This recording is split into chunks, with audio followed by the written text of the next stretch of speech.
One of the most important transformations in modern East Asian history began not in China, but in Korea. Often overshadowed in the West by Japan's later expansion into China, Korea was Japan's first modern assertion of power on the Asian mainland. It marked Japan's return to overseas expansion, for the first time since the failed invasions of Toyotomi Hideyoshi, nearly 3 centuries earlier. This struggle drew China and Russia into direct competition with Japan. The year is 1868. Centuries of shogunal rule have just been replaced by the direct rule of the emperor. The country's young leader, Mutsuhito, known to history as Emperor Meiji, presides over a nation emerging from isolation and searching for its place in the world. Japan embarks on a rapid program of modernization, determined to gain power, security, and respect, and to stand as an equal to the Western empires. To survive in a world dominated by Western empires, Japan believed it had to do two things quickly: industrialize and expand. After being forcibly opened to foreign trade in 1853 by Commodore Matthew Perry, Japan had been compelled to sign a series of unequal treaties with the Western powers. Known as the Ansei Treaties, these infringed on Japanese sovereignty in the form of laws and tariffs. Signed with the United States, Great Britain, Russia, Netherlands, and France, they served as a stark warning of Japan's vulnerability.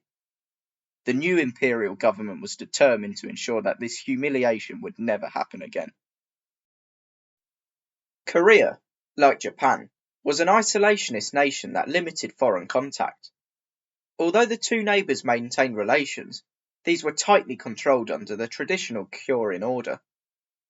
Within the boundaries of this system, Korean envoys, known as Tongsinsa, visited Japan only 11 times between the 17th and 19th centuries.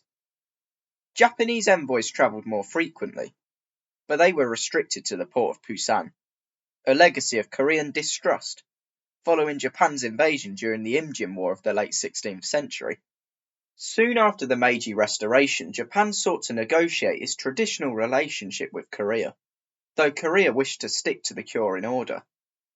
This policy ushered in a series of tense negotiations across the Korea Strait, with Korea consistently rejecting Japanese proposals. By 1876, Japanese patience had run out.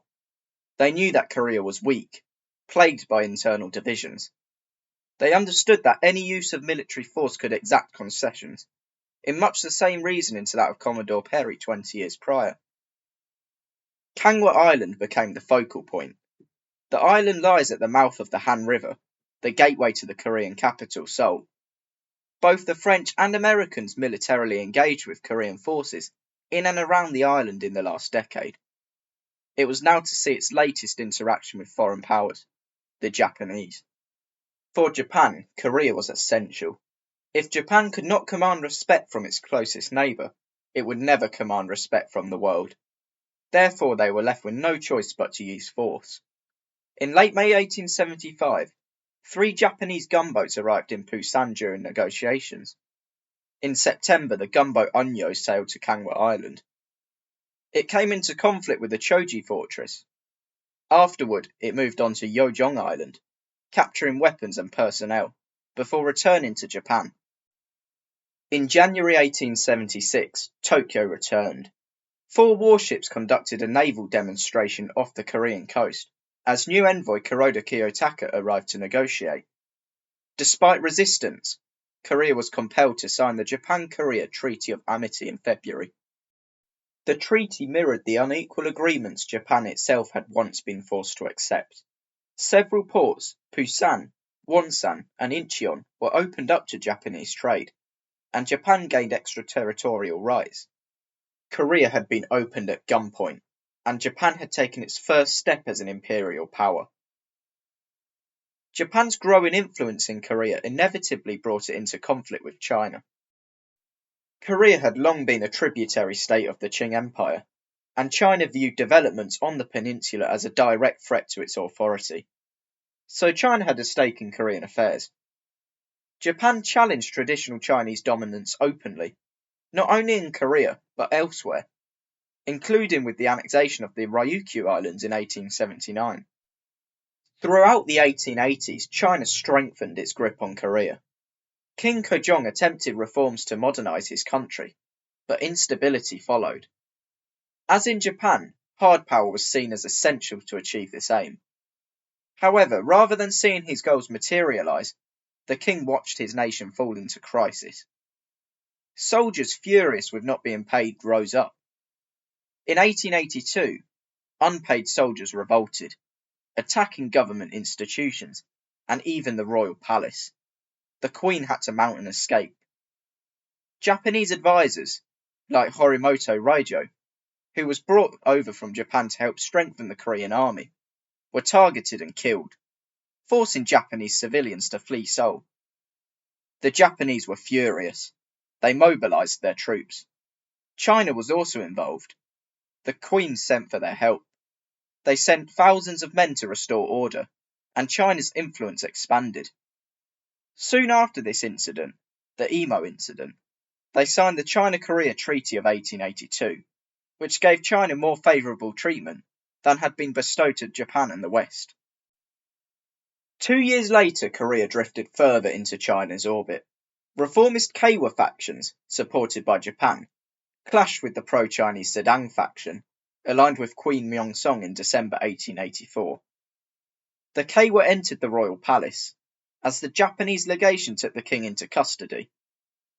Once again, China intervened after a request by the Queen. Chinese troops, who had remained in Korea, restored order, furthering their dominance over the coveted peninsula. In 1885, China and Japan attempted to prevent war through the Convention of Tianjin, agreeing to withdraw troops within months and notify each other before any future intervention. Over the next few years, Japan continued to develop its military. Military figures toured Europe, and the German officer Meckel came to Japan to support the development of their army. In 1888, the Japanese further developed their hard power by moving the structure of the army away from its garrison system, so that it was in a position where it was capable of fighting overseas. In 1891, the army improved its logistics by testing railways for the transport of troops. The fragile balance collapsed in 1894 with the Donghak Peasant Rebellion. The ever unstable Korea once again descended into conflict. In southwest Korea, peasants furious about being exploited and bearing anti-foreign sentiment rose up. They were beaten back by government forces. However, by April, the rebels had recovered, and the fortress city of Jeonju fell. King Kojong received China's support. As in recent incidents, they sent troops into Korea, this time notifying the Japanese of their movement. Japan, watching the situation develop, responds immediately, sending a force within a week to Incheon, close to the Korean capital. They believed that China had infringed upon the Japan-Korea Treaty of 1876, which stated that Korea was independent. Tensions simmer, and Japan had their casus belli. Japanese troops seized the royal palace on the 23rd of July 1894, forcing the king to expel Chinese forces. However, by now the two powers are on a one-way journey to war. Days later, Japanese and Chinese ships clashed, and at the Battle of Pungdo, Japan sank the Kaohsiung, which was transporting Chinese troops to Korea. On the 29th, at the Battle of Songhwan, Japan emerged victorious in the battle just outside of Seoul. The First Sino-Japanese War had begun. Despite being outnumbered, Japan's modernized forces proved superior. Victories at Pyongyang on the 15th of September and the Yalu River 2 days later gave Japan the momentum. By the end of October, their forces advanced through northern Korea and crossed the Yalu into Manchuria. Japanese forces, aided by their modern navy, captured the strategic city of Port Arthur in November, with the port of Waihoe on the other side of the Yellow Sea falling in February. With Beijing threatened, China sought peace. The ensuing Treaty of Shimonoseki in April 1895 transformed East Asia. China recognized Korea as independent, and ceded Taiwan and the Pescadores Islands to Japan.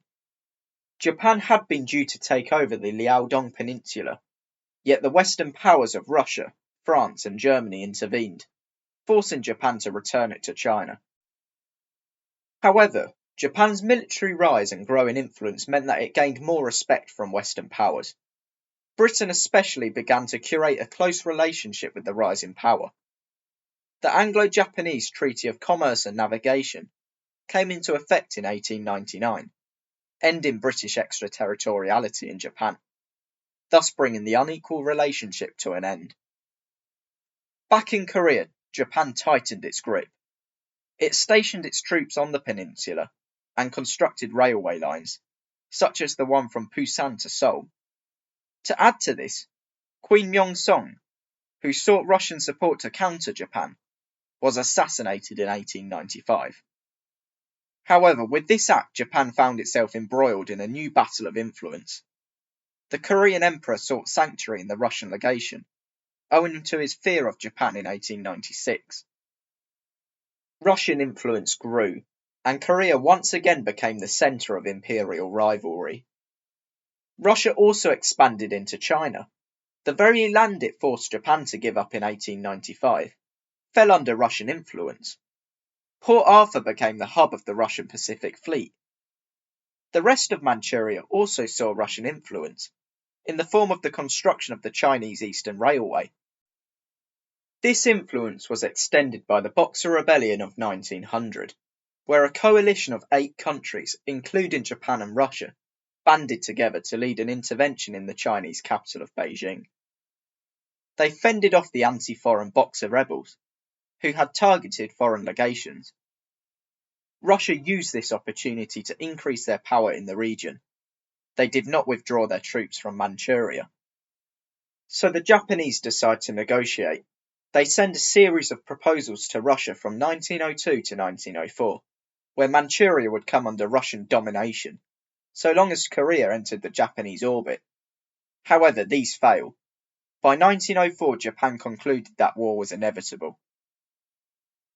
Japan, believing that as time went on they would be in a worse position, decided to attack first, and at the earliest opportunity. Both the army and navy were sceptical about their chances, yet the political leadership was firm in their calculation. In February 1904, Japan launched a surprise attack on the Russian fleet at Port Arthur. It was a calculated gamble, and it worked. Japan by now had the 4th largest navy in the world. The attack scored 2 major casualties, the Reichsivan and the Savarich battleships.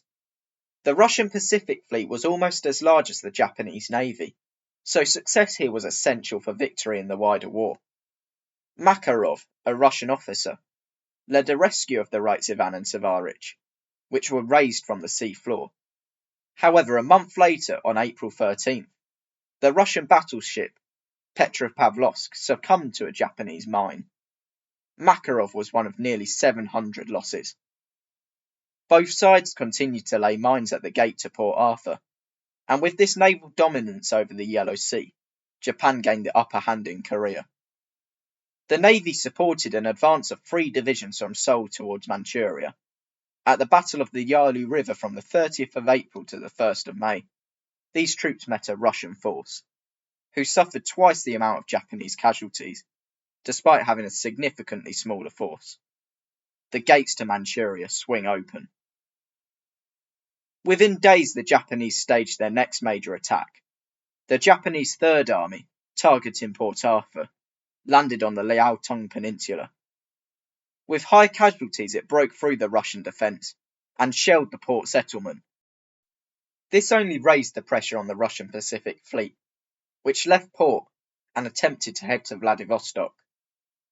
However, Japanese victory at the Battle of the Yellow Sea on the 10th of August led the Russians to return to Port Arthur. The other major Russian fleet in the Far East was that at Vladivostok. This fleet met the Japanese on the 14th of August by the Korean coast. Here the Japanese again dealt a blow to the Russians and forced the fleet back to port. So Japan gained domination over the seas by the end of summer 1904. While these events unfolded, the force advancing into Manchuria from Korea reached Liaoyang. Unsuccessful in their efforts to encircle the Russians, the Japanese, to the tune of heavy casualties, managed to beat the Russians back toward the key settlement of Mukden by the start of September. Meanwhile, at Port Arthur, Japanese forces continued to wear down Russian defences. Again, with heavy casualties, they forced the Russians into surrendering. Russia morale tanks. Advancing up the railway, the Japanese reached Mukden toward the end of February 1905. They neared the end of their supply lines, while the Russian logistics finally began to improve. Marginally outnumbered by 292,000 to 270,000 troops, Mukden was set to become a crucial battle for both countries' campaigns. Again, Japan failed to encircle the Russians and suffered heavy losses. Both armies are exhausted, yet the Japanese scored another major victory, beating the Russians back. With the Russians faltering on land and at sea, the Baltic Fleet finally reached the Far East. They encountered a Japanese force in May 1905 at the Battle of Tsushima. The Russians were annihilated. They suffered over 5,000 deaths, more than 43 times the Japanese figure. Around 135,000 tons of the Russian fleet sank in the battle, compared to just 255 on the Japanese side. 2 of the 3 main Russian fleets lied on the ocean floor, and in July 1905, the Japanese occupied the Russian-owned Sakhalin. The September 1905 Treaty of Portsmouth confirmed Japan's victory. Here Russia was humiliated. They lost Port Arthur and southern Sakhalin to the Japanese, and had to recognise Korea's status in the Japanese orbit. Japan had achieved its goal, equality through force. With no rivals left, Japan moved swiftly. Korea became a protectorate in 1905, lost its internal autonomy in 1907, and was formally annexed in 1910.